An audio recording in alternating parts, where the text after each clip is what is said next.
Namaste. My heartiest greetings to all for those who have taken BPAG 171. BPAG 171 ഇത് disaster management ആണ്. Disaster management ഇത് introduction മുമ്പേ തന്നെ പറയട്ടെ. ഡീപ്പായിട്ടുള്ള ഇത് book reading is very very essential.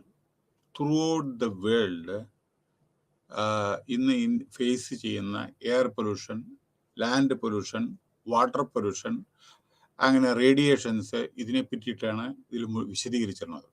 High സ്റ്റാൻഡേർഡുള്ള ബുക്കാണത്. അതായത് നിങ്ങൾ വായിച്ചെന്നെ മനസ്സിലാക്കണം. ക്ലാസ് എടുക്കും തീർച്ചയായിട്ടും, whatever possible within the limit will take the class. പക്ഷേ പരീക്ഷയുടെ 2-3 ദിവസം മുമ്പേ മാത്രം വായിച്ചാൽ ഇത് പാസ്സാവാൻ പറ്റില്ല. ഹൈ സ്റ്റാൻഡേർഡ് ഉള്ളതാണ്, നല്ല ബുക്കാണ്.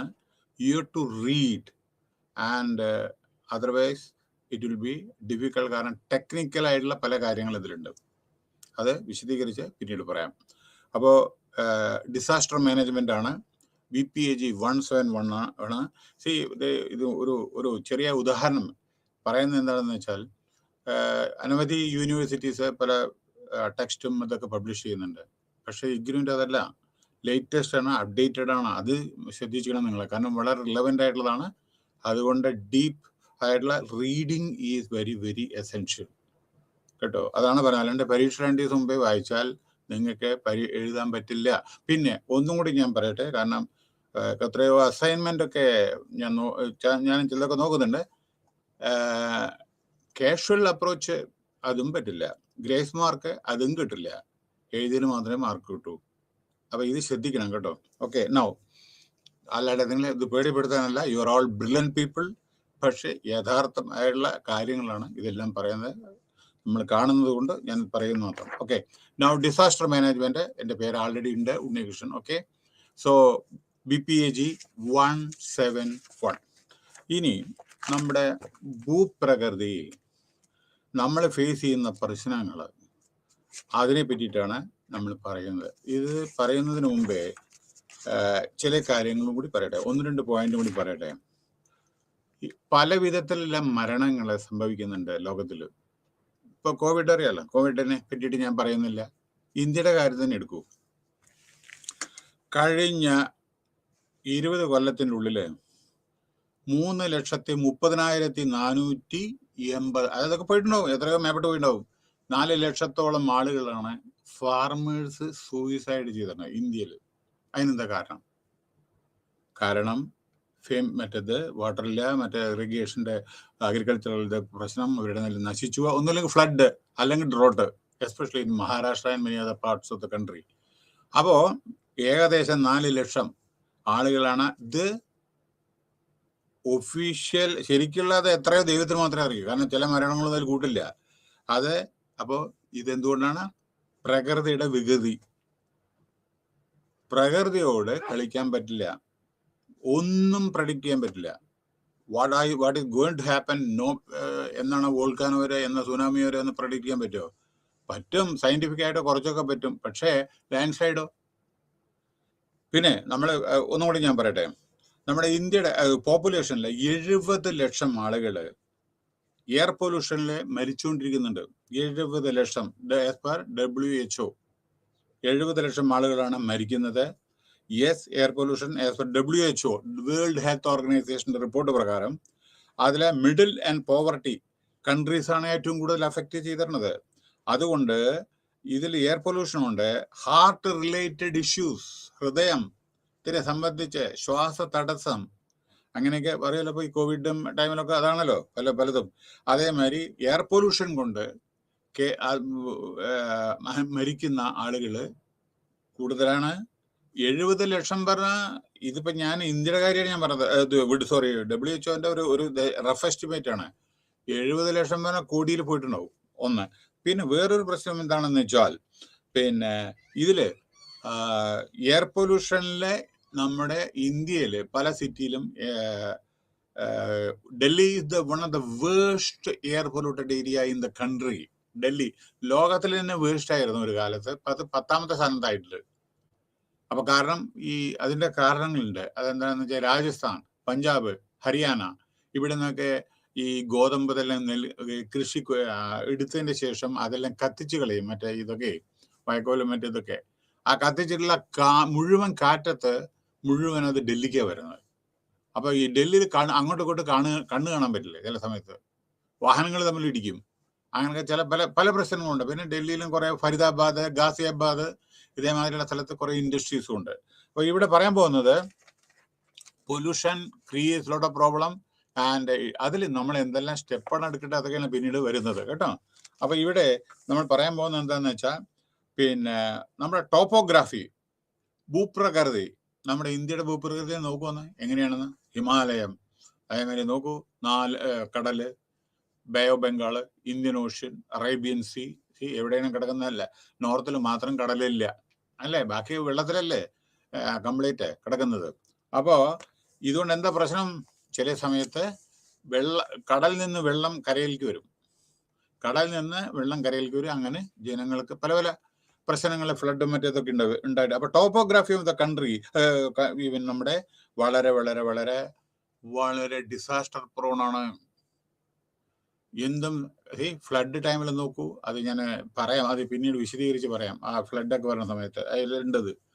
അപ്പൊ ഈ ടോപ്പോഗ്രാഫിയാണ് ഒന്നാം ഇന്ത്യയുടെ പ്രശ്നം. രണ്ടാമത് പിന്നെ വൾണറബിലിറ്റി, അഫക്റ്റഡ് റീജിയൻ. ചില ഏരിയ വളരെ വൾണറബിൾ ആണ്, അവിടെ വന്നേ പറ്റൂ. അതേമാതിരി നോക്കൂ, ഫ്ലഡ് ചില സമയത്ത് കോസി റിവർ ബീഹാറിൽ എന്നും വെള്ളപ്പൊക്കം ഉണ്ടാവും. അപ്പൊ ഇത് ഇതേമാതിരിയുള്ള പ്രശ്നങ്ങളിൽ നേരിട്ട് ജപ്പാൻ ഭൂകമ്പം, അഗ്നിപർവ്വതം, ഈ സുനാമി, അതെന്നും ഉണ്ടാവും. ഇടയ്ക്കിടയ്ക്ക് ഉണ്ടാവും അവിടെ. അവര് ദേ ആർ അക്കസ്റ്റംഡ്, മനസ്സിലായില്ലേ? അപ്പൊ ജപ്പാനിലില്ലാത്ത പ്രശ്നങ്ങളൊന്നുമില്ല. ഇപ്പൊ ഈ നമ്മൾ കാണുന്ന ഇത് ഫോറസ്റ്റ് മറ്റേതല്ലേ, നമ്മുടെ വൈൽഡ് ഫയർ, അതായത് ഇതില് മലയാളത്തിൽ തീ കത്തലൊക്കെ ഉണ്ടല്ലോ, ഫോറസ്റ്റ്, അത്, അഗ്നിപർവ്വതം, പിന്നെ ഇപ്പൊ സുനാമി, അങ്ങനെ ഭൂകമ്പം, ഇതെല്ലാം ജപ്പാനിലെ സുപരിചിതമാണ്, മനസ്സിലല്ലേ? അപ്പൊ അങ്ങനെയുള്ള ചില പ്രദേശം നേരെ മറിച്ച് ഇന്ത്യയിലുണ്ട്. അപ്പൊ ഇവിടെ ഒരു പ്രശ്നം എന്താ വെച്ചാൽ, ഇത് ഞാൻ ഇൻട്രൊഡ്യൂസ് ചെയ്യണ മുമ്പ് പ്രത്യേകിച്ച് പറയാം, ഇന്ത്യ വളരെ ക്രൂഷ്യലാണ്. നോർത്ത് ഇന്ത്യ, ഹിമാലയത്തിന് തൊട്ട് കിടക്കുന്ന പ്രദേശങ്ങള് ഈ നമ്മുടെ എർത്തുക്വേക്ക് പ്രോൺ ആണ് ചില ഏരിയ. ഉത്തരാഖണ്ഡ്, അതേമാതിരി മറ്റുള്ള പല UP ചില ബോർഡർ, ബീഹാർ ചില ഏരിയയൊക്കെ ഹിമാലയത്തിന് തൊട്ട് കിടക്കുന്ന സ്ഥലങ്ങള് earthquake up to Delhi to a certain extent ഈ എർത്തുക്വേക്ക് പ്രോൺ ഏരിയയാണ്. അതിന് എർത്തുക്വേക്ക് വരണം എന്നല്ല, വരാനുള്ള സാധ്യതയുണ്ട് പലയിടത്തും പല സമയത്തും. നാളെ നേപ്പാൾ ഉണ്ടായി പണ്ട്, എത്രയോ ആൾക്കാർ മരിച്ചു. മരണത്തിനേക്കാളും കൂടുതൽ ദുരിതമാണ്. കാരണം എന്താ വെച്ചാൽ മരിക്കാത്ത ആളുകൾക്ക്, മരിച്ചവർക്ക് അത് സമാധാനം മരിച്ചു പോയിരുന്നെങ്കിലും, മരിക്കാത്ത ആളുകൾക്കാണ് വീടുമില്ല, ഒന്നുമില്ല, യാതൊന്നുമില്ല, ഗവൺമെന്റ് സപ്പോർട്ടും ഇല്ല, അങ്ങനെ പല പല പല പല സംഗതികൾ. പിന്നെ എപ്പിഡമിക്, ശവം കൂടി കിടക്കുന്ന സമയത്ത് മെഡിക്കൽ അറ്റൻഷൻ ഒന്നും ഇല്ലെങ്കിൽ വളരെയധികം അസുഖങ്ങൾ ബാധിക്കുക, അങ്ങനെയൊക്കെ പല കാരണങ്ങളും ഉണ്ടായിരുന്നു. അപ്പൊ ഇതൊന്ന്. പിന്നെ നിങ്ങൾക്കറിയാം, ഈ നമ്മുടെ prime minister relief fund, disaster management, അതായത് എവിടെയെങ്കിലും വെള്ളപ്പൊക്കോ ഭൂകമ്പോ ഇതൊക്കെ ഉണ്ടായ, ഇന്ത്യയിൽ എത്രയോ സ്ഥലത്ത് ഭൂകമ്പം ഉണ്ട്, അതൊക്കെ പിന്നീട് അതൊക്കെ ആ ടൈമിൽ പറയട്ടെ കേട്ടോ. അപ്പൊ പ്രൈം മിനിസ്റ്റർ റിലീഫ് ഫണ്ട് ഉണ്ട്. അതേമാതിരി ഓരോരോ സ്റ്റേറ്റിലും ചീഫ് മിനിസ്റ്റർ റിലീഫ് ഫണ്ട്. കാരണം എല്ലാ സ്റ്റേറ്റിലും ഉണ്ടാവല്ലോ ഓരോരോ സംഗതികൾ, ഓരോരോ പ്രശ്നങ്ങളാണ്. ചിലയിടത്ത് വെള്ളം, ചിലയിടത്ത് ഡ്രോട്ട്, ചിലയിടത്ത് വേറെ എന്തെങ്കിലും. മഹാരാഷ്ട്രയിൽ പണ്ട് ലത്തൂരില് എർത്തുക്വേക്ക്. അപ്പോ ഓരോരോ ഗവൺമെന്റിലും ഉണ്ട് ഇതേമാതിരി ചീഫ് മിനിസ്റ്റർ റിലീഫ് ഫണ്ട്. അപ്പൊ അത് ഡിസാസ്റ്റർ ഫണ്ട്. പിന്നെ വേറൊരു കാര്യം എന്താന്ന് വെച്ചാൽ, പിന്നെ എല്ലാ ഡിസ്ട്രിക്റ്റിലും ഡിസാസ്റ്റർ മാനേജ്മെന്റ് സെല്ലുണ്ട്. അത് ഡിസ്ട്രിക്ട് കളക്ടറാണ് ഓപ്പറേറ്റ് ചെയ്യുന്നത്. അപ്പൊ അധികാരം ഓരോ ഗവൺമെന്റിലുണ്ട്, സ്റ്റേറ്റ് ഗവൺമെന്റിലുണ്ട്, സെൻട്രൽ ഗവൺമെന്റിലുണ്ട്. ഡിസാസ്റ്റർ മാനേജ്മെന്റ് ഹോം മിനിസ്റ്ററുടെ കീഴിലാണ്. നമ്മുടെ ഡൽഹിയില്, ഇവിടെ ഓരോരോ സ്റ്റേറ്റിലും ഉണ്ട് ഡിസാസ്റ്റർ മാനേജ്മെന്റ്. ചീഫ് മിനിസ്റ്ററാണ് അതിന്റെ അധിപൻ, അല്ലെങ്കിൽ റവന്യൂ മിനിസ്റ്റർ ആയിരിക്കും ചിലപ്പോൾ. റവന്യൂ മിനിസ്റ്ററും ഉണ്ട്. കാരണം പലതും ഭൂമിയുടെ അടിസ്ഥാനത്തിലാണല്ലോ. അതായത് ഒന്നുമില്ലെങ്കിൽ ഭൂമി ഒലിച്ചു പോകും, അല്ലെങ്കിൽ വേറെ എന്തെങ്കിലും എർത്തുക്വേക്ക്, അല്ലെങ്കിൽ വേറെ എന്തെങ്കിലും ലാൻഡ് സ്ലൈഡ്, ഒക്കെ റവന്യൂ കളക്റ്റഡ് അല്ലേ. അപ്പൊ റവന്യൂ മിനിസ്റ്റർ ആയിരിക്കും ഓരോരോ. അതിൻ്റെ അർത്ഥം ചീഫ് മിനിസ്റ്റർ ഓവറാൾ, ദെൻ ഡിസ്ട്രിക്റ്റിൽ ഞാൻ ഓൾറെഡി ഞാൻ പറഞ്ഞു. അപ്പോൾ ഇതിന് ഓരോരോ ഫണ്ട് ഇതൊക്കെ ഉണ്ട്. അത് പിന്നെ അതാത് സമയത്ത് നമ്മുടെ ഗവൺമെൻറ് കൊടുക്കുന്നു. ചീഫിന് പ്രൈം മിനിസ്റ്ററോ എവിടെയെങ്കിലും വിഷമങ്ങൾ ഉണ്ടായെന്നുണ്ടെങ്കിൽ അവിടെ ഫണ്ട് അത് ഏത് സ്റ്റേറ്റ് ആര് ഭരിച്ചാലും ശരി അവർ കൊടുക്കും. പ്രൈം മിനിസ്റ്ററുടെ റിലീഫ് ഫണ്ടെന്നും അതേമാതിരി. പിന്നെ വേറൊരു കാര്യം ഇതിൽ പ്രത്യേകത എന്താണെന്ന് വെച്ചാൽ ഇപ്പം മഹാരാഷ്ട്രയിൽ ഉണ്ടായ വെച്ചാൽ മഹാരാഷ്ട്ര ഗവൺമെന്റിനെ മറ്റുള്ള സ്റ്റേറ്റും സപ്പോർട്ട് ചെയ്യും.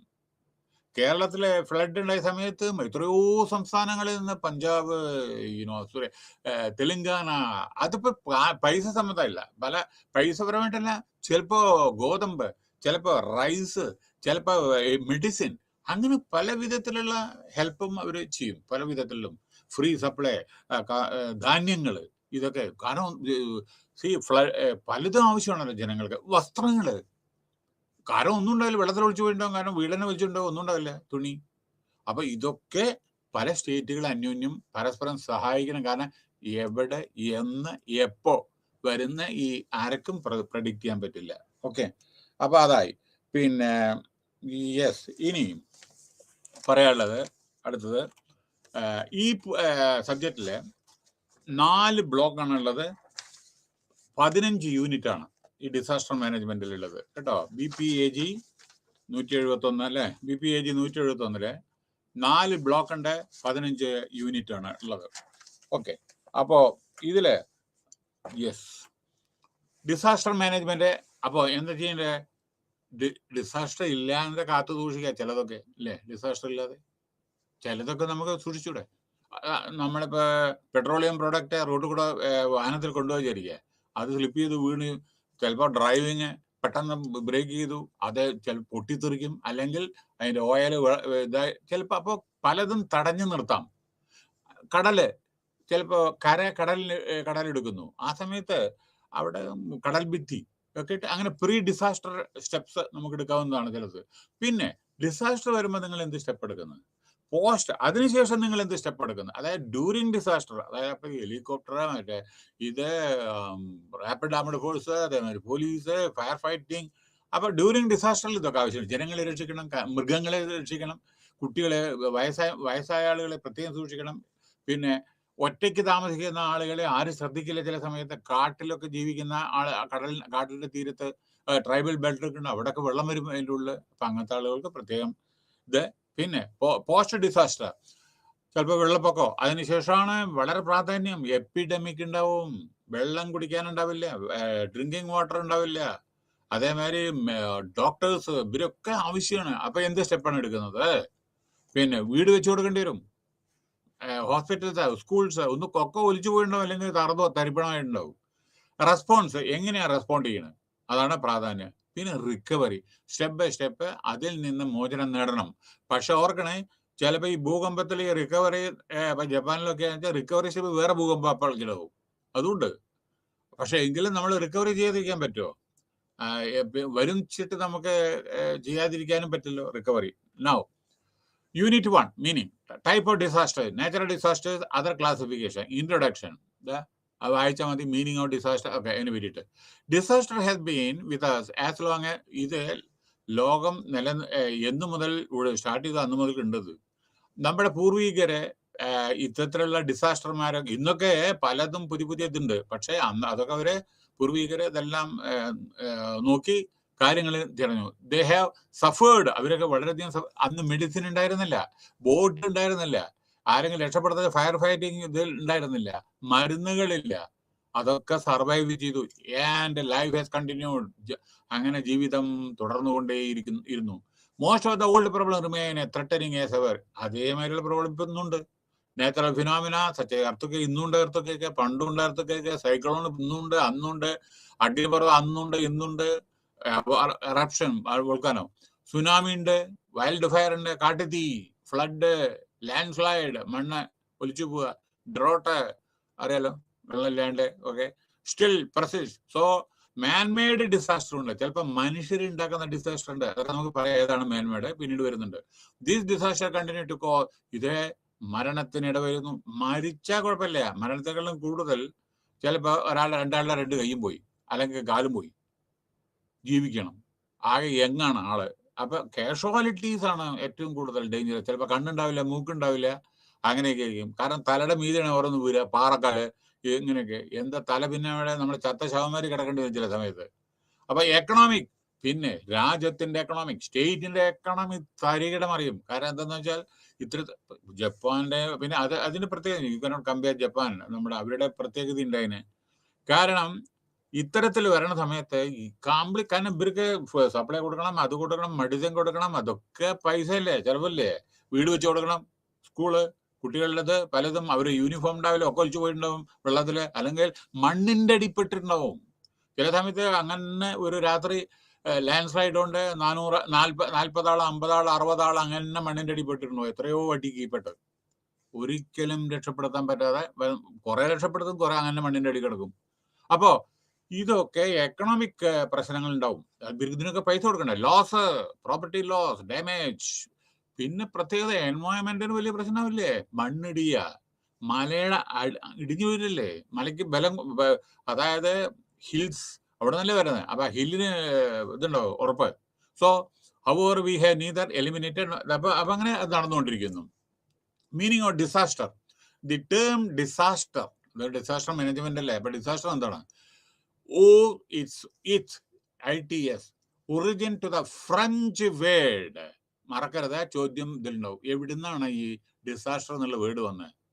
ഫ്രഞ്ച് വേർഡ് ഡിസാസ്റ്ററി, which is the combination of two words, des meaning bad and astre meaning star. French വേർഡാണ് ഡിസാസ്റ്റർ. അതായത് ഫ്രഞ്ച് വേർഡ് ഡിസാസ്ട്രേ, which is the combination of two words, des meaning bad and astre meaning star. Nowadays the term disaster is commonly used to denote, and എല്ലാ കാര്യത്തിലും ഇപ്പൊ man-made ആയാലും എന്തായാലും disaster എന്നാണ് പറയുക. brings about immense misery to your region. നോക്കൂ, ഈ ഒരു റീജിയന്റെ ഒരു കാര്യം പറയണം, ഒരു കഥ പെട്ടെന്ന് അങ്ങോട്ട് പറയാൻ വേണ്ടിയിട്ടാണ് ഈ ഉദാഹരണങ്ങൾ പറയണത്. നോക്കൂ, മാൻ മെയ്ഡ് ഒരു ചെറിയ ഒറ്റ കാര്യം പെട്ടെന്ന് നിങ്ങൾക്ക് മനസ്സിലാവും. കാരണം സമയത്തിന്റെ അഭാവം വളരെയുണ്ട്, അതുകൊണ്ട് 1 മണിക്കൂറിനുള്ളിൽ തീർക്കണം. അപ്പൊ അതുകൊണ്ട് എനിക്ക് കൂടുതൽ എക്സ്പ്ലെയിൻ ചെയ്യാൻ പറ്റില്ല. നമ്മള് പേഴ്സണൽ ടു ഫിസിക്കൽ ക്ലാസ് ആണെന്ന് വെച്ചാൽ കുഴപ്പമില്ല, ഇത് ആൾറെഡി ടൈം കൺട്രോൾഡ് ആണ്, സ്ലോട്ട്. മാൻ മെയ്ഡ് ഇസ് ഒറ്റ ഉദാഹരണത്തോടു കൂടി എല്ലാം നിങ്ങൾക്ക് മനസ്സിലാവും. Bhopal gas tragedy. എന്തേ പറ്റിയത്? ഭോപ്പാലില് നമ്മുടെ ബാറ്ററി ഒക്കെ ഉണ്ടായിരുന്ന എവറഡി ബാറ്ററി അതേമാതിരിയുള്ളതൊക്കെ ഉണ്ടാക്കുന്ന സ്ഥലത്ത് ഒരു ഷിഫ്റ്റിൽ വർക്ക് ചെയ്യുന്ന ആൾക്ക്, ഓപ്പറേറ്റർക്ക്, അത് ഒരു സ്ക്രൂ ടൈറ്റ് ചെയ്യാൻ അറിയില്ല. അവൻ ടെമ്പററി എന്തുണ്ടായിരുന്നു, അത് കംപ്ലീറ്റ് ബർണർമാർ കംപ്ലീറ്റ് ചൂട് പിടിച്ച് പൊട്ടിത്തെറിച്ചു. അങ്ങനെ കംപ്ലീറ്റ് അവിടുന്ന് പിന്നെ എത്ര അറിയത്?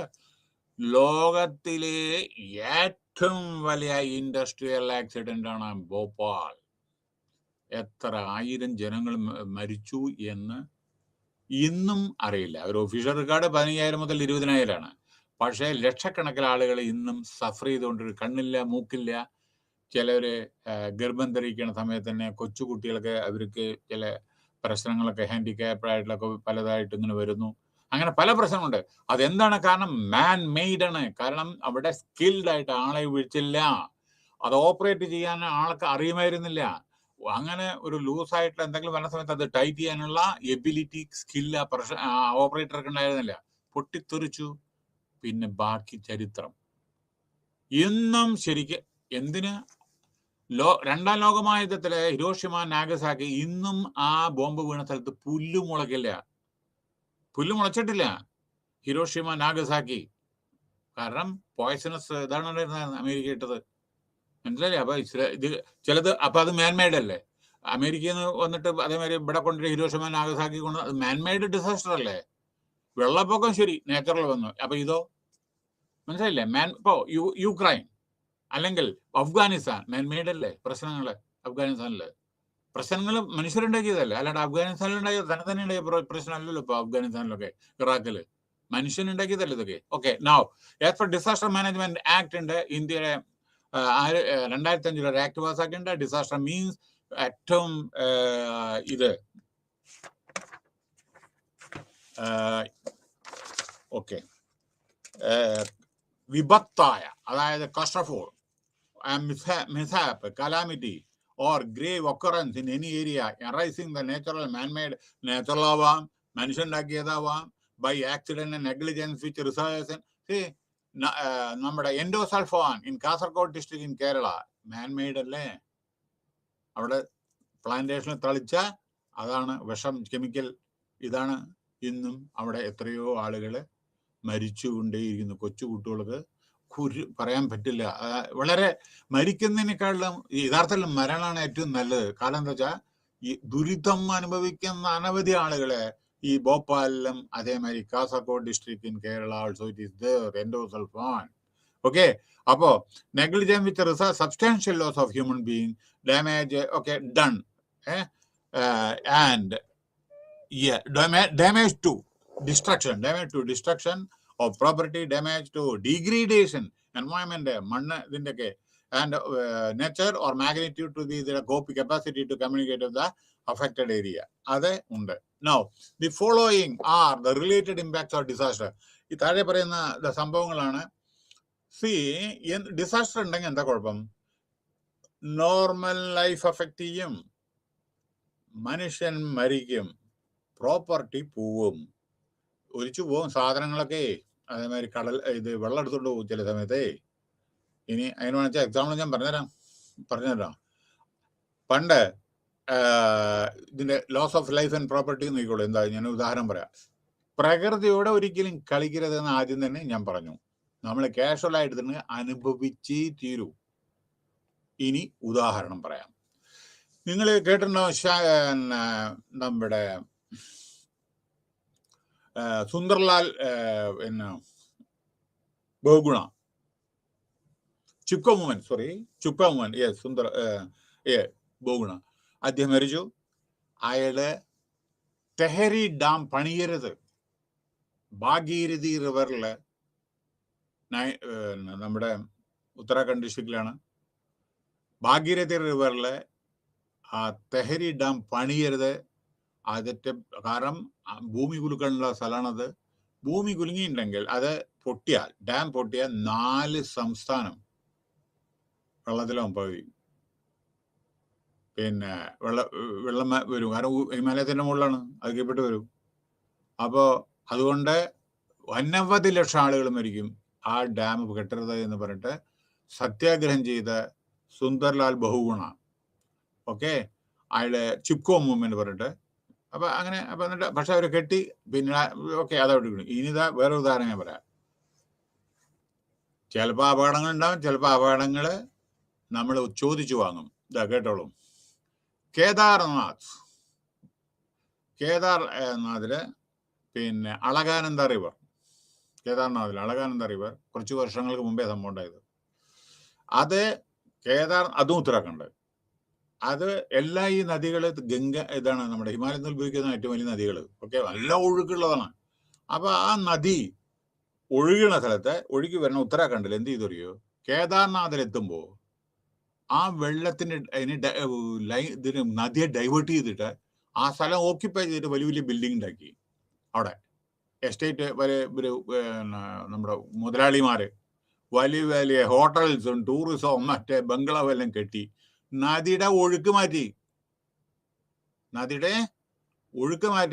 നമ്മുടെ ഇത് നടന്നത് അളകാനന്ദ റിവർ, കേദാർനാഥ്, നമ്മുടെ ശിവന്റെ അതൊക്കെ. അപ്പോ അങ്ങനെ വെട്ടിപ്പിടിച്ച് കാശുള്ളവർ മുഴുവൻ ആ ലാൻഡ് മുഴുവൻ എടുത്തു. നദി അങ്ങോട്ട് വേറൊരു വിധത്തിലാണ് ഒഴുകി വിട്ടു ഡയറക്ഷൻ. നദി ഒരു ദിവസം വിചാരിച്ചു, ഞാൻ എന്തിനാ വളഞ്ഞൊഴുകണേ, ഞാൻ ശരിക്കാണ്ട് ഒഴുകാന്ന്. എങ്ങനെ ഒഴുകിയപ്പോ എന്ത് പറ്റി? നേരെ ആദ്യത്തെ ഒഴുക്കില് അത് എങ്ങനെയുണ്ടായിരുന്നു അതിലാണ് വന്നു. കംപ്ലീറ്റ് ബിൽഡിങ്ങും എല്ലാം ഒറ്റ മിനിറ്റ് ഉണ്ട് നദിയില്. എത്ര ആള് മരിച്ചു എന്ന് ഇതുവരെ അറിയില്ല. എന്നാ സംഭവം അറിയോ? അവിടുത്തെ ആളെല്ലാം മരിച്ചു. ഈ കേദാർനാഥ് കാണാൻ പിൽഗ്രീംസ് ആണ് ഓരോരോ വേറെ ഡിഫറൻഷിയേറ്റ് ആണ്. അതിന്റെ കാര്യങ്ങളും കണക്ക് വയ്ക്കുക.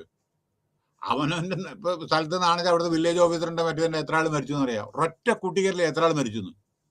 കാരണം എല്ലാം മറ്റുള്ള സംസ്ഥാനത്ത് നിന്ന് വന്നിട്ട് ശിവന്റെ അമ്പലം, കേദാർനാഥ് അമ്പലം കാണാൻ വന്നതാണ്. അമ്പലത്തിന്റെ അവിടെ ഈവൻ ഒരു ഇത് കാണിക്കുകയാണ് ഞാൻ. നദിയിലെ ശിവന്റെ ആ ഇത് ശൂലം അത് ഇങ്ങനെ ഒഴുകിപ്പോകുന്ന ഇതും കൂടി അവിടെ കാണിച്ചു തരുന്നു. എന്നിട്ട് ആളുകളെ രക്ഷപ്പെടുത്താൻ ആർമി ഹെലികോപ്റ്റർ മുഖാന്തരം ഓരോരുത്തർ ഇങ്ങനെ റോപ്പിൽ ഇങ്ങനെ, അങ്ങനെ ആ റോപ്പിരുന്ന് ഒരാൾ അങ്ങനെ നദിയിൽ വീഴുകയും ചെയ്തു. ഒരുപടി ആൾ മരിച്ചു. എത്ര ആൾ മരിച്ചത് പോലെ എന്തിന്റെ കാരണം വെച്ചാൽ റെക്കോർഡില്ല. എല്ലാ അനവധി ഡിസ്ട്രിക്റ്റിൽ നിന്ന് വരുന്നതാണ് ഈ ബദ്രീനാഥ്, കേദാർനാഥ് ഒക്കെ, ഹരിദ്വാർ, ഋഷികേശ്. അവിടെ എങ്ങനെ കണക്ക് വയ്ക്കുക ഓരോ സംസ്ഥാനത്ത്? വൈഷ്ണുദേവി, അങ്ങനെയുള്ള തിരുപ്പതി, അവിടെ എന്താ കണക്ക് വയ്ക്കുക എങ്ങനെ എല്ലാം? അപ്പൊ അത് മരിച്ചത് എത്രയെന്ന് അറിയില്ല. അപ്പൊ നോക്കിക്കോളൂ, loss of life and property. മനസ്സിലായില്ലേ? ഇനി ഉദാഹരണം വേണോ? എക്കണോമിക്, അങ്ങടെ ഇതൊക്കെ പോകുമ്പോ എക്കണോമിക്സ് അവിടെ, ടൂറിസം പോയി, വരവ് പോയി, ചെലവ് കൂടുതല്, സോഷ്യൽ സ്ട്രക്ചർ ഡിസ്റപ്ഷൻ, കമ്മ്യൂണിറ്റി. പിന്നെ സൈക്കോളജിക്കൽ, മാനസിക വിഷമം. അച്ഛൻ പോയിണ്ടോ, അമ്മ പോയിണ്ടോ, അല്ലെങ്കിൽ ഒരു കൊച്ചുകുട്ടി മാത്രം ഉണ്ടോ, അവർ അച്ഛനമ്മമാര് മരിച്ചു പോയിട്ടാവും. ലോസ് ഓഫ് ലൈവ്ലിഹുഡ്, എങ്ങനെയും ജീവിക്കുക, ആര് കൊടുക്കും, എവിടുന്ന് ഭക്ഷണം, അതുമില്ലേ. കാരണം ഭക്ഷണം തരുന്ന ആളുകളൊക്കെ ഒലിച്ചു പോയിട്ടുണ്ടാവും, അല്ലെങ്കിൽ മരിച്ചിട്ടുണ്ടാവും. എർത്ത് കേക്കിലും അതല്ലേ സംഭവിക്കുക. Disruption, communication. ഇതാ കുറെ കാലം നിങ്ങൾക്ക് കുറച്ച് ദിവസം ആരും കോണ്ടാക്ട് ചെയ്യാൻ പറ്റില്ല, ടെലിഫോണോ ഒന്നും ഉണ്ടാവില്ല, എല്ലാം പോയിട്ടുണ്ടോ. ഇലക്ട്രിക് ബോഷൊക്കെ പോയിട്ടുണ്ടോ വെള്ളത്തില്. ട്രാൻസ്പോർട്ട്, മല ഇടിഞ്ഞു പോയിട്ടുണ്ട്, എവിടെ ട്രാൻസ്പോർട്ട്, ഏതിന് റോഡ്? കാരണം ഒറ്റ റോഡേ ഉണ്ടാവൂ, ആ റോഡായിരിക്കും പോയിരുന്ന കംപ്ലീറ്റ്, വേറെ റോഡില്ല. അപ്പൊ infrastructure, law and order problem. ഏറ്റവും വലിയ പ്രശ്നം, ജനങ്ങളെ കൺട്രോൾ ചെയ്യാൻ പറ്റില്ല. എല്ലാവരും ഇവിടേക്ക് വരും, അവരെ കൺട്രോൾ ചെയ്യാൻ കരച്ചിലും പിടിച്ചിലും. കാരണം എന്താ വെച്ചാൽ ഭക്ഷണം ഇല്ല, അച്ഛൻ പോയി, അമ്മ പോയി, കുറ്റുകുട്ടികളൊക്കെ കാരണം, മൃഗങ്ങള്, എപ്പിഡമിക്, അതേമാതിരി അസുഖങ്ങള്, മൈഗ്രേഷൻ, അവിടെ നിന്ന് വേറെ സ്ഥലത്തേക്ക് പോവുക, അതുകൊണ്ട് പ്രശ്നങ്ങള് കേട്ടോ. അപ്പോ മൈഗ്രേഷൻ, അതും പറഞ്ഞു. ഇനി വേറൊരു കാര്യം എന്താ പറയുക വെച്ചാൽ ഡിസാസ്റ്റർ. DISASTRE,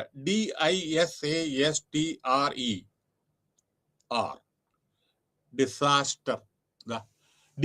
അതിന് ഡി ഡാമേജ്. നിങ്ങളോ ഡിസാസ്റ്റർ, ഡി ഫോർ ഡാമേജ്, പിന്നെ I for interruption, S for severe, A for antagonist, അതായത് എതിരാളി, S ഫോർ സ്ക്രച്ച്, അതായത് ചാട്ടവാറ കൊണ്ട് അടിക്കുന്ന മാതിരിയാണ്, നമുക്ക് അത്രത്തോളം ഇത് വരും, അഫക്റ്റ് ചെയ്യും.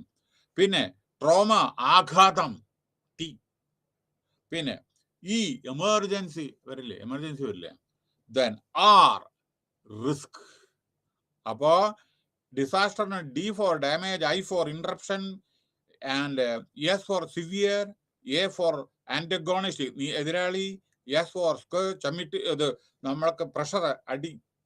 പിന്നെ ട്രോമ, അതായത് അടിയില്ലേ, കുടുംബം അങ്ങനെ മരിച്ചുപോയി, അല്ലെങ്കിൽ വേറെ എന്തെങ്കിലും വന്നു വെച്ചാൽ, ഇപ്പൊ കോവിഡിലൊക്കെ കണ്ടില്ലേ. പിന്നെ E for emergency, R for risk. Okay, now അടുത്ത ടൈപ്സ് ഓഫ് ഡിസീസ്. പിന്നെ ഡിസാസ്റ്റർ, വെള്ളത്തില് പറയില്ലേ, നദി, ഇനി പറയണ്ടല്ലേ. ക്ലൈമറ്റ് റിലേറ്റഡ് ഡിസാസ്റ്റർ പറയാം. ക്ലൈമറ്റ്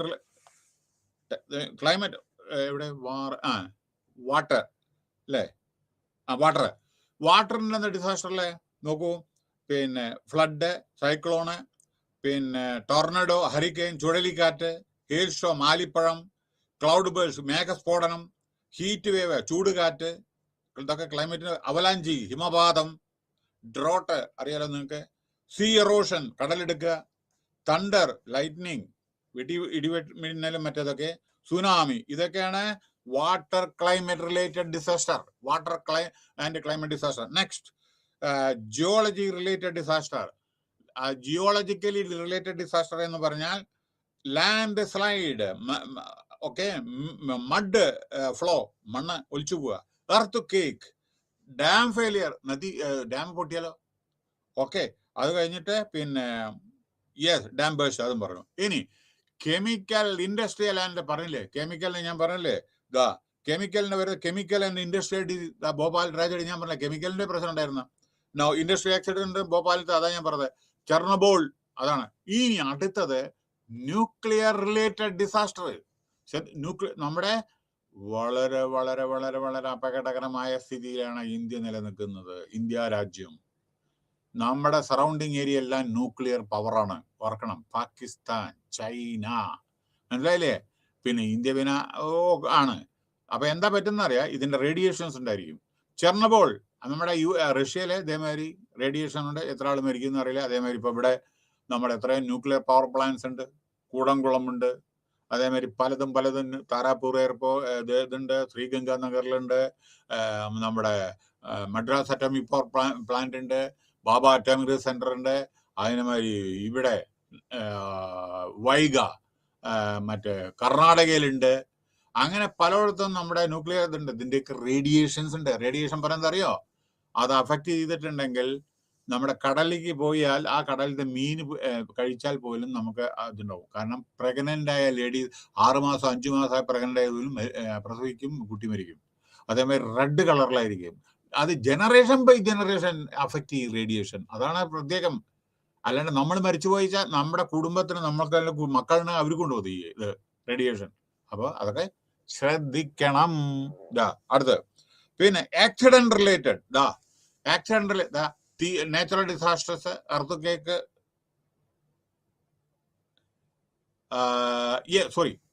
ഇൻഡസ്ട്രിയൽ ആക്സിഡന്റ് ഞാൻ പറഞ്ഞു അല്ലേ.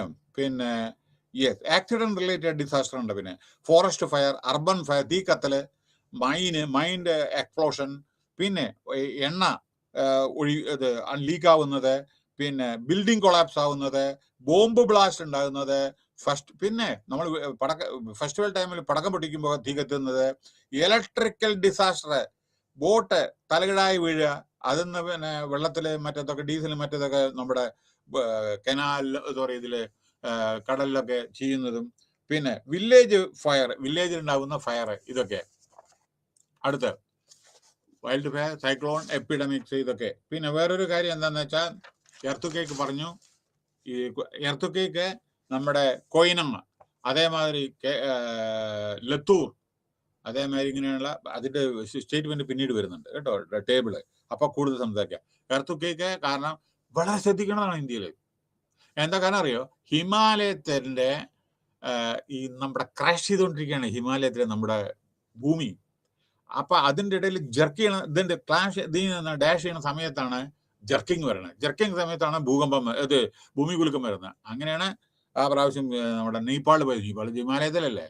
അപ്പൊ ഡൽഹി വരെ ഉള്ള പ്രശ്നങ്ങളുണ്ട് ചില സമയത്ത്. അത് എന്ന് വരണം, എപ്പോൾ വരണം എന്നൊന്നും നമുക്ക് പറയാൻ പറ്റില്ല. ഇന്ന് വരും, നാളെ വരും, അല്ലെങ്കിൽ വരാതിരിക്കും, അത് വേറെ കാര്യം. പക്ഷെ നമ്മൾ വിജിലന്റ് ആയിരിക്കണം എന്നാണ് പറയുന്നത്. കാരണം ആ സ്ഥലങ്ങളിലൊക്കെ നമ്മളെ ബിൽഡിംഗ് എല്ലാം പണിയുമ്പോൾ വളരെ ഇപ്പൊ നമ്മളെ ഒരു ചെറിഞ്ഞ ഒരു സ്ഥലം, മല, അതിൻ്റെ ഇടയിൽ ഒരു ടവർ ബിൽഡിംഗ് കെട്ടിയിട്ടുണ്ടെങ്കിൽ എന്ന് വേണമെച്ചാലും അത് കൊളാപ്സ് ചെയ്തൂടെ, വെള്ളപ്പൊക്കത്തിലോ അല്ലെങ്കിൽ ലാൻഡ് സ്ലൈഡിലോ.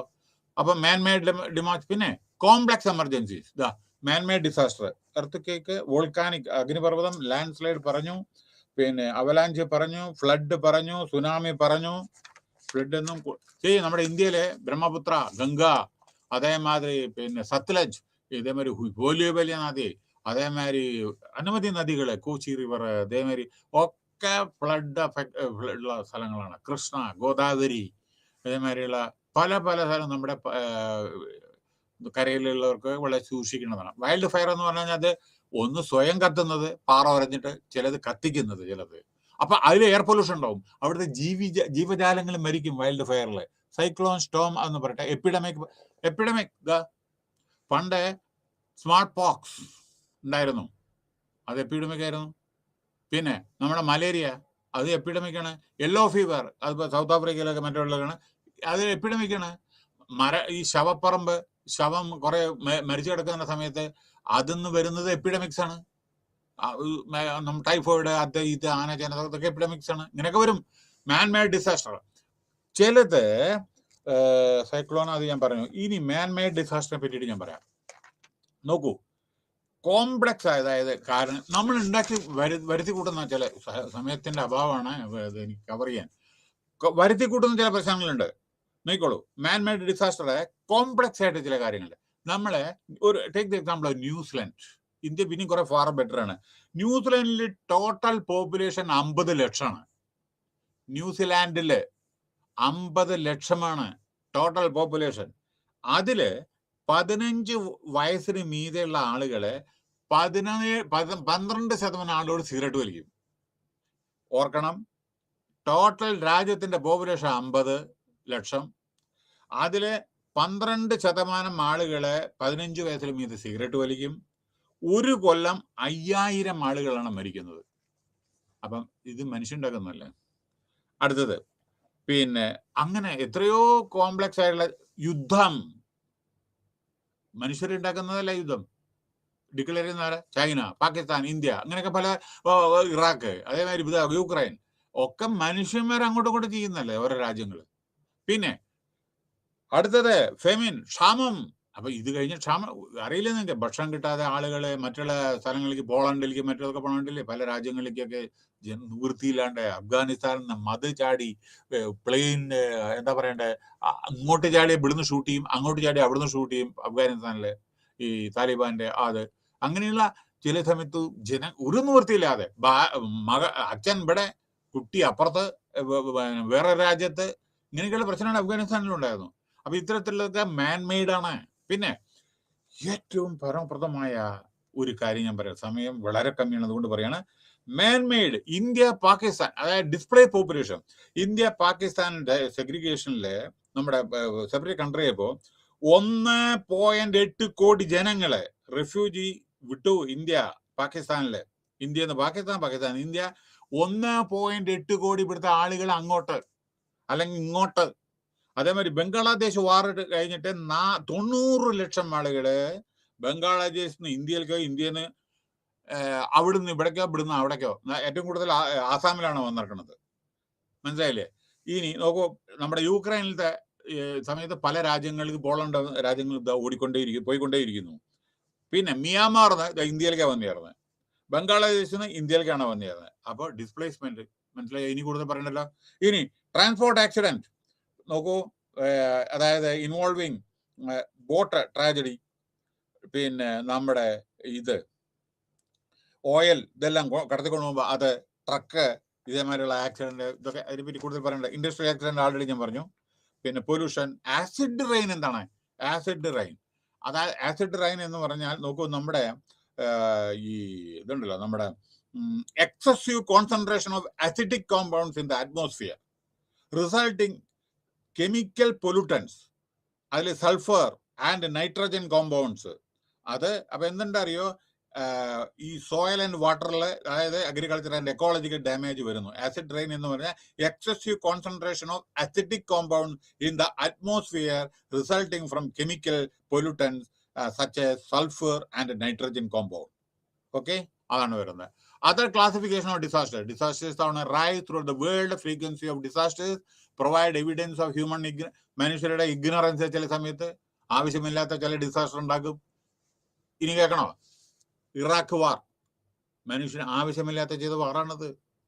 കെമിക്കൽ വെപ്പൺ സദാം ഹുസൈന്റെ കയ്യിലുണ്ട് എന്ന് പറഞ്ഞിട്ട് അമേരിക്ക ചെയ്താണത്. അവസാനം പാവം ഈ രാഷ്ട്രം പോയി, അയാളും മരിച്ചു, നോക്കുമ്പോ കെമിക്കൽ വെപ്പണും ഇല്ല. അപ്പൊ മനുഷ്യണ്ടാക്കുന്ന ഇഗ്നറൻസ് അല്ലേ അത്? ആ രാഷ്ട്രം മുഴുവൻ നശിച്ചു പോയില്ലേ? അപ്പോ ഈ ഹ്യൂമൻ ഇഗ്നറൻസ്, അവരെന്താ സസ്പെക്ട് ചെയ്തു, ഇയാളുടെ കെമിക്കൽ, ഇയാളെ എന്തോ ഒരു ബണ്ടലടിച്ച് എന്റെ കെമിക്കൽ ബോംബോ ഇതെന്തോ ഉണ്ടെന്ന്.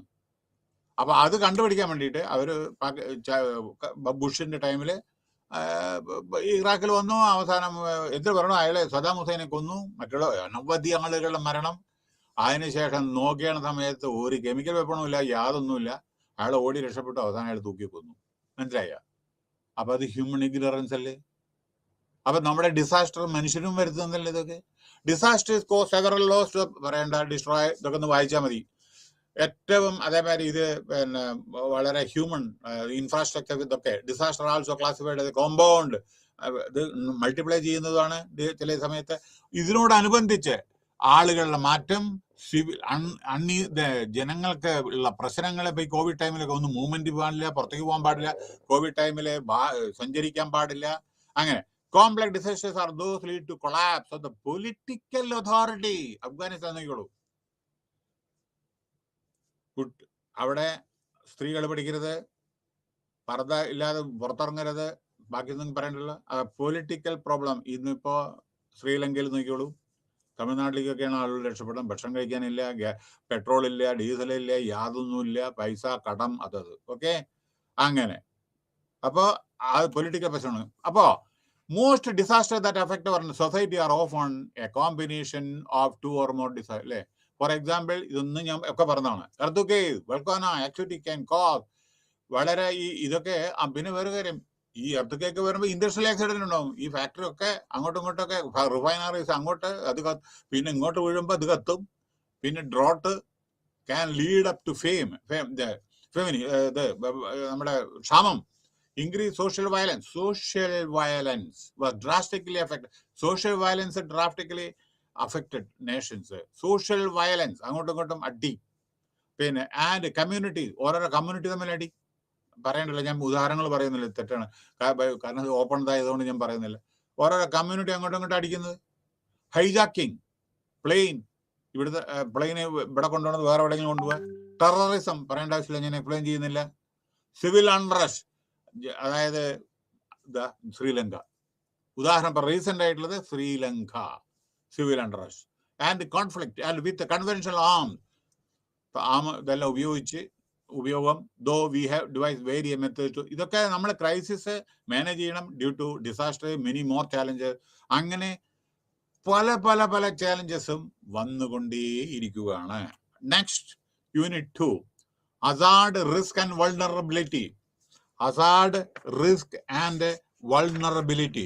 ഓക്കെ, ഹസാർഡ് പറഞ്ഞാൽ അപകടം, റിസ്ക് പറഞ്ഞാൽ അപകടം തന്നെ, വൾണറബിലിറ്റിനെ ദുർബലമായ. Understanding hazard, understanding risk, vulnerability പറഞ്ഞാൽ അപകടം, ദുർബലമായ ആൻഡ് റിസ്ക് അസസ്മെന്റ്, അതിനെ പറ്റിയുള്ള ഇതാണ് സ്റ്റാർട്ടിംഗ് ആണ്. Introduction. Throughout the 20th century, the theory and practice of disaster management had been dominated by the scientific perspective, whereby disasters were. ഇപ്പോൾ നമുക്ക് മുമ്പേ കൂട്ടി പ്രഡിക്റ്റ് ചെയ്യാൻ പറ്റിയ ചില കാര്യങ്ങളൊക്കെ, ഈ മഴ പെയ്യുന്നത്, എത്ര മഴ കിട്ടും എന്നൊക്കെ, പലതും, സുനാമി എപ്പോൾ വരും, കാറ്റ്, കൊടുങ്കാറ്റ്, ഇതൊക്കെ കുറെ സയന്റിഫിക് വേ നമുക്ക് ചെയ്യാൻ പറ്റും. പക്ഷെ ചിലത് പ്രഡിക്റ്റ് ചെയ്യാൻ പറ്റില്ല. Thought of purely as a geological climatic problem, solution for which lay in engineering and management sciences. In the last 2 days, ഇപ്പോൾ അനവധി ഇൻസ്റ്റിറ്റ്യൂഷൻസ് ഉണ്ട്. കുറെ നമ്മുടെ ആറ്റിറ്റ്യൂഡ് കുറെ മാറിയിട്ടുണ്ട്. നമ്മളെ എൻവയോൺമെന്റിനെ കുറെ പ്രിസർവ് ചെയ്യുന്നുണ്ട്. എക്കോളജിക്കൽ ബാലൻസ്, പിന്നെ enquiry into sociological process, determine understanding community ഉണർന്നു കഴിഞ്ഞു. കോപ്പിംഗ് കപ്പാസിറ്റി വളർന്നു വരുന്നു, അതിന് തയ്യാറാകുന്നു, ഓരോ ഡിസാസ്റ്റർ ഫേസ് ചെയ്യുന്നു. Presently the term disaster is more inclusive concept in that include man made and. അപ്പൊ ജനങ്ങള് ചെയ്യാതെ തന്നെ നോക്കുന്നു ചിലപ്പോൾ കാര്യങ്ങളൊക്കെ. ടെററിസം അറിയാലോ, ടെററിസം വന്നിട്ടുണ്ടെങ്കിൽ എന്താ സ്ഥിതി എന്നൊക്കെ അറിയാലോ. പണ്ട് പഞ്ചാബില് I was also witness, I was in Punjab at the time. I know how I suffered. 45 ദിവസം കർഫ്യൂ ഉണ്ടായിരുന്നു അവിടെ. ആ സമയത്താണ് എൻ്റെ മാസ്റ്റർ ഡിഗ്രി ഒക്കെ ഞാൻ എക്സാമിനേഷൻ എഴുതിയത്. ആ സമയത്ത് we could not go out and shoot at site order always. അത്ര എളുപ്പമല്ല കംപ്ലീറ്റ്. അത് വളരെ ഡേഞ്ചറസ് ആയിട്ടുള്ള ഇതാണ്. അപ്പൊ അതൊക്കെ നമ്മൾ അവോയ്ഡ് ചെയ്യണം, അത്രേ ഉള്ളൂ. കാരണം ഇതൊക്കെ ഞാൻ ഉദാഹരണം പറയണം, which has added a new dimension to its understanding. Okay, now understanding hazards.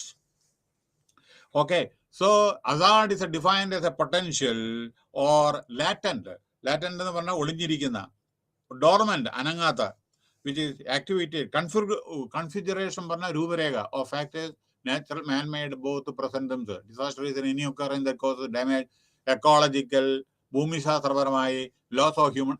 ഈ ബോംബ് പൊട്ടിയിരിക്കുക, അവിടെ എക്കോളജിക്കൽ ഡിസറപ്ഷൻ ഉണ്ടാവില്ലേ? ബോംബ് പൊട്ടി, ഞാൻ പറഞ്ഞില്ലേ ഹിരോഷിമ നാഗസാക്കി അവിടെ പുല്ല് മുളയ്ക്കുന്നില്ലെന്ന്. എൻഡോസൾഫാൻ, അവിടുത്തെ സ്ഥിതി തന്നെ എക്കോളജിക്കൽ ഇതാണല്ലോ അവിടെ. Loss of human life, deterioration, health, ആരോഗ്യം. ഞാൻ പറഞ്ഞു കഴിഞ്ഞാൽ ജനങ്ങൾ ഇപ്പോഴും ഈ നമ്മുടെ കുട്ടികൾ ജനിച്ച് ഇപ്പൊ വരുന്ന കുട്ടികൾ ഭോപ്പാലില്ല, ഇപ്പോഴും അതെ അൺഹെൽത്തി ഇതാണ്. On scale sufficient to warrant extraordinary response from outside the affected community area. So a hazard technically is not a disaster unless the trigger sets it off. Disaster involving large scale loss of life, property, sudden onset of suddenly ആണ് ചില സമയത്ത് ഈ disaster വരിക.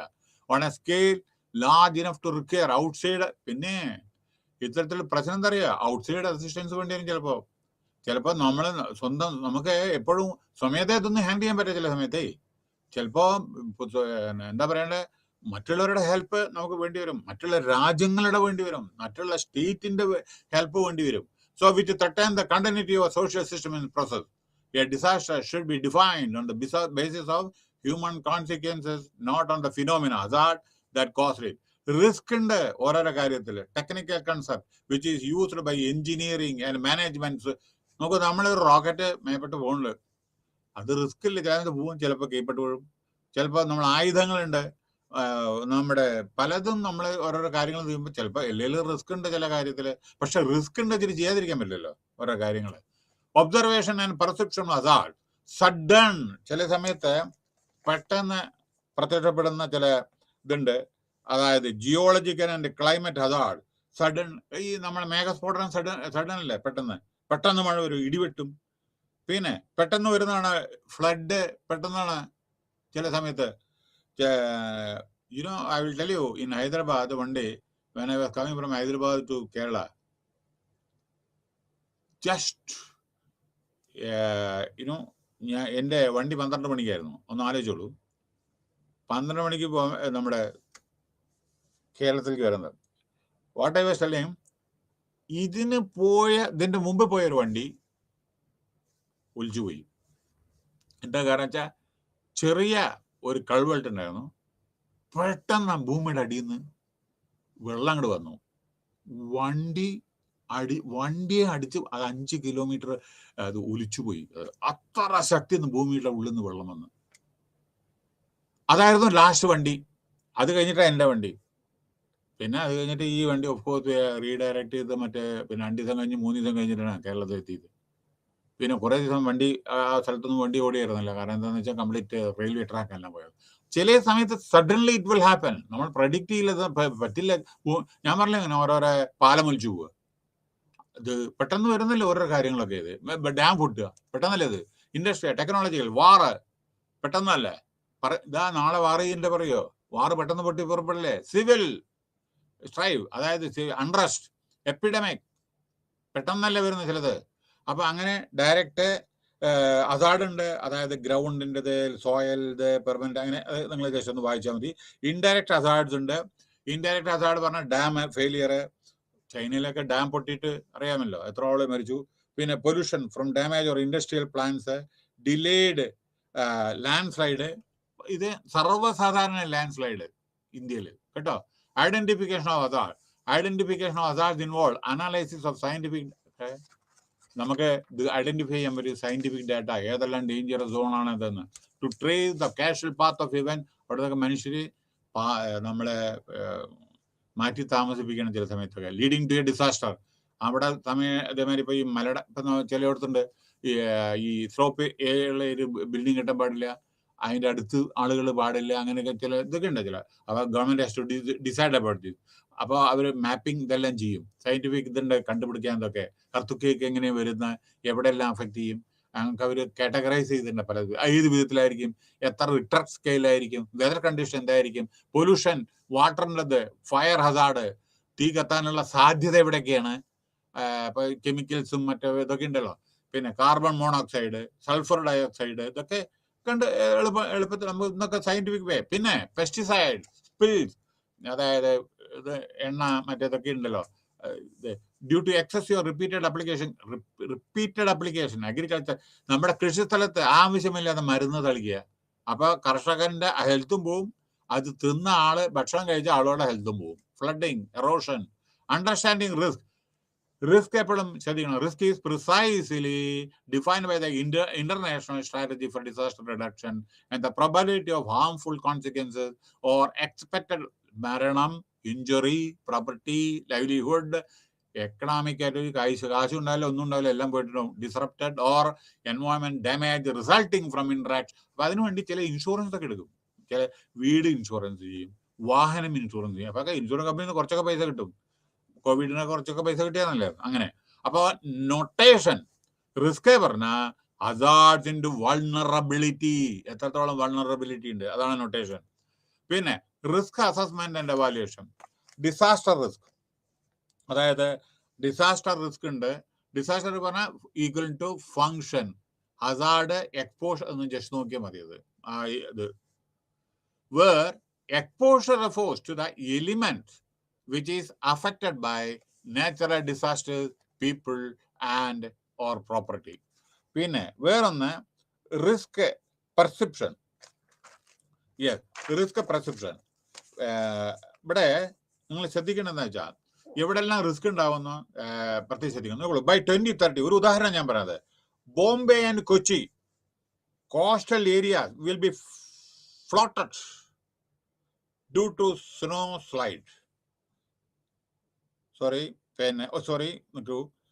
ഈ 2030 ബോംബെയുടെയും കൊച്ചിയുടെയും coastal area will be അനവധി coastal areas കടലെടുക്കും. കാരണം lower ലെവലിലാണ് Bombay city, Kochi, Bombay or Mumbai. അത് റിസ്ക് പെർസെപ്ഷനാണ് പറഞ്ഞത്. അടുത്തത് അപ്പൊ എന്താ ചെയ്യണം? അതിനുള്ള നമ്മൾ നോക്കണം. അതിന്റെ അടുത്തൊന്നും വലിയ വലിയ ടവർ ബിൽഡിംഗ് കെട്ടാൻ പാടില്ല എന്നാണ് പറയുന്നത്. അടുത്തത് നമ്മുടെ ബിഗ്ഗസ്റ്റ് ഐലൻഡ് ആണ് ഗ്രീൻലാൻഡ്. ഓക്കെ, അവിടെ പിന്നെ അതായത് ഇൻ ബിറ്റ്വീൻ അന്റാർട്ടിക്ക ഓഷ്യൻ 1/3 ഐസാണ് അവിടെ, ഐസ്. പക്ഷെ എന്താ അവിടെ പ്രശ്നം എന്നറിയോ? ഈ ഐസ് എല്ലാം ഈ എയർ പൊല്യൂഷൻ കൊണ്ട് ചൂടായിട്ട് അന്തരീക്ഷം ചൂടാകുമ്പോൾ മെൽറ്റ് ചെയ്തിട്ട് അത് വെള്ളമായിട്ട് വരികയാണ്.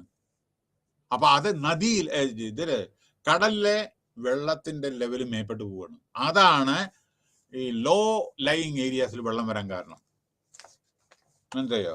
അപ്പോ അടുത്തത് അണ്ടർസ്റ്റാൻഡിങ് വൾണറബിലിറ്റി പറഞ്ഞു, വൾണറബിലിറ്റി ഐഡന്റിഫിക്കേഷൻ പറഞ്ഞു, ടൈപ്സ് ഓഫ് വൾണറബിലിറ്റി നോക്കൂ.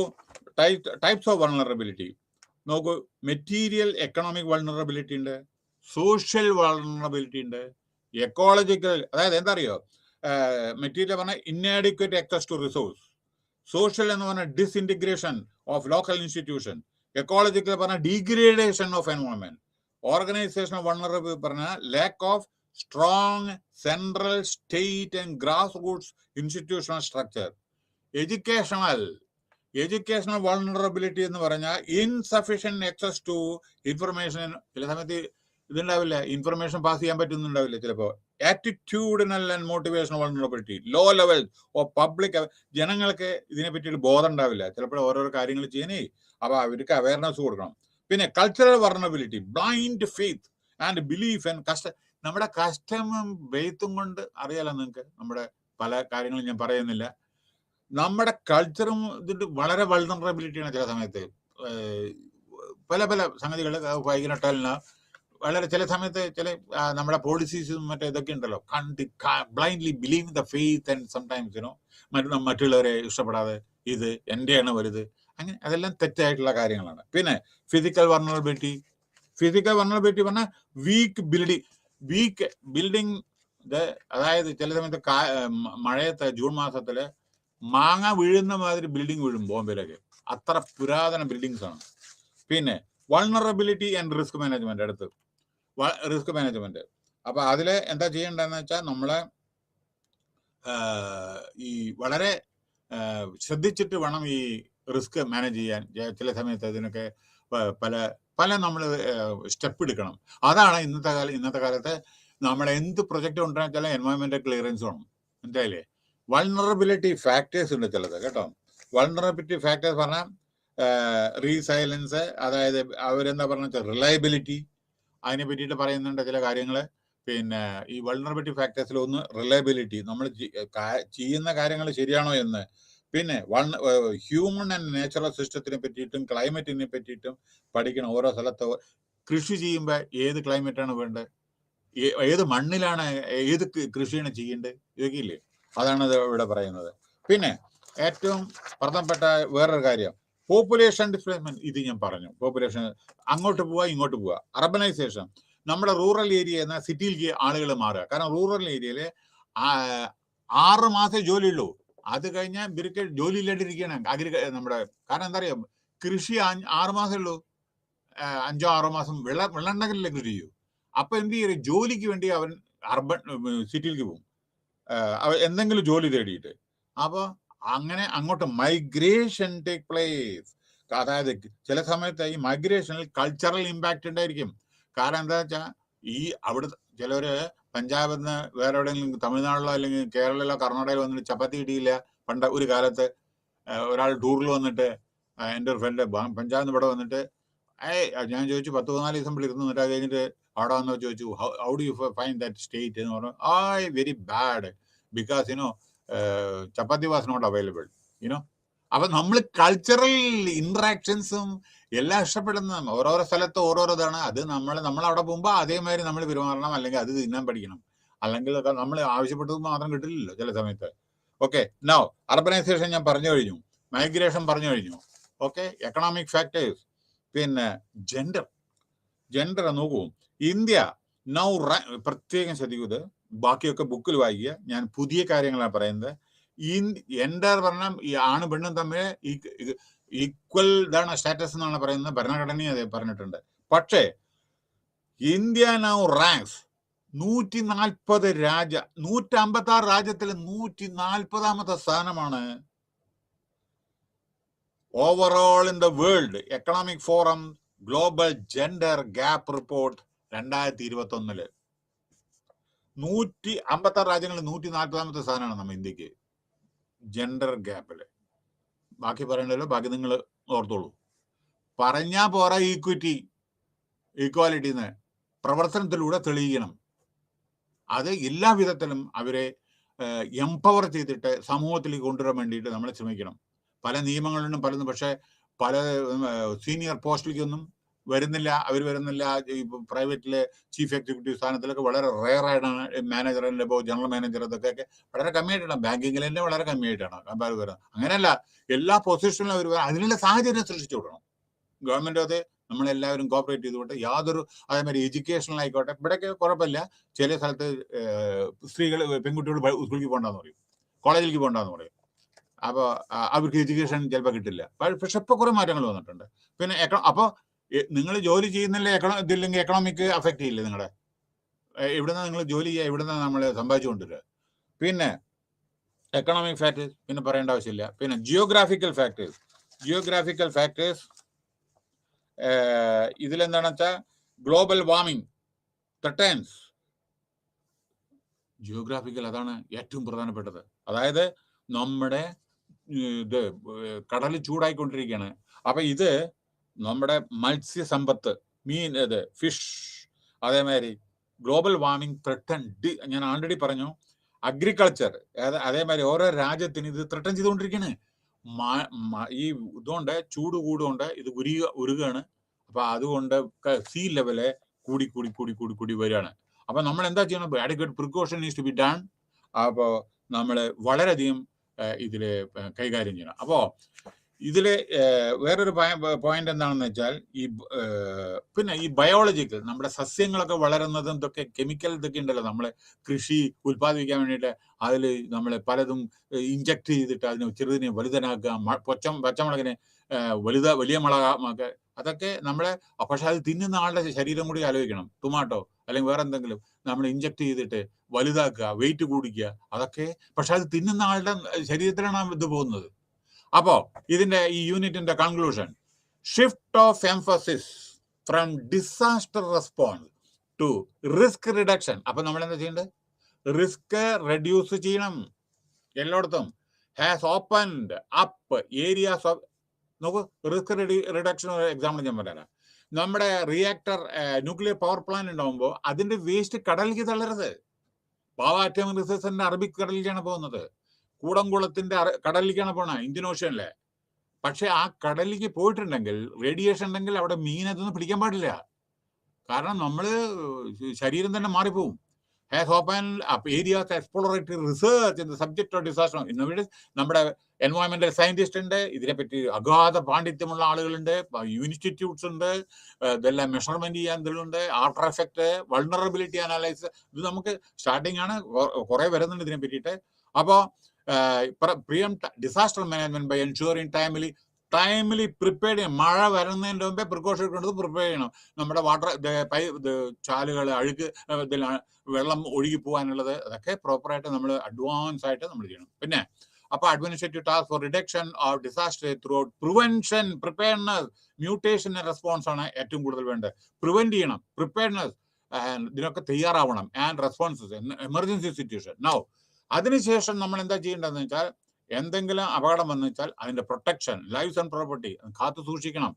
അപ്പോൾ there is also an emphasis main stream in disaster management in every day.